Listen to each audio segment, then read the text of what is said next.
और बड़ी खुशियां मना रहे हैं। हमने कराची में बहुत काम किया है, रोज कराची में बच्चे गटरों में डूब कर जो है मर रहे हैं। आप तो उनको निकालने के लिए अभी आपके पास कोई मशीनरी मौजूद नहीं है। एडमिनिस्ट्रेटर आपके,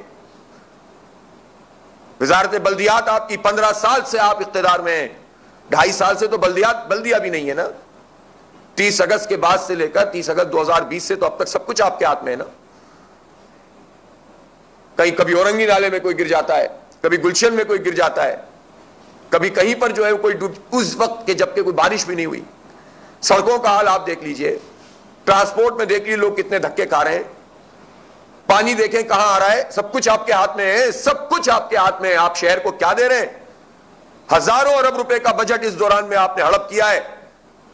फिर आप कहते हैं हमने, कराची के लोगों ने हमें वोट दिया। ये कराची के लोग आपको वोट देंगे? कराची के लोग आपसे नफरत करते हैं, इन आपकी इन हरकतों की वजह से। इसलिए नफरत करते हैं कि आप कराची की तो गिनती पूरी नहीं होने देना चाहते, आप तो कराची को गिनना भी नहीं चाहते, आप कराची को डेवलप नहीं करना चाहते, कराची पे कब्जा करना चाहते हैं।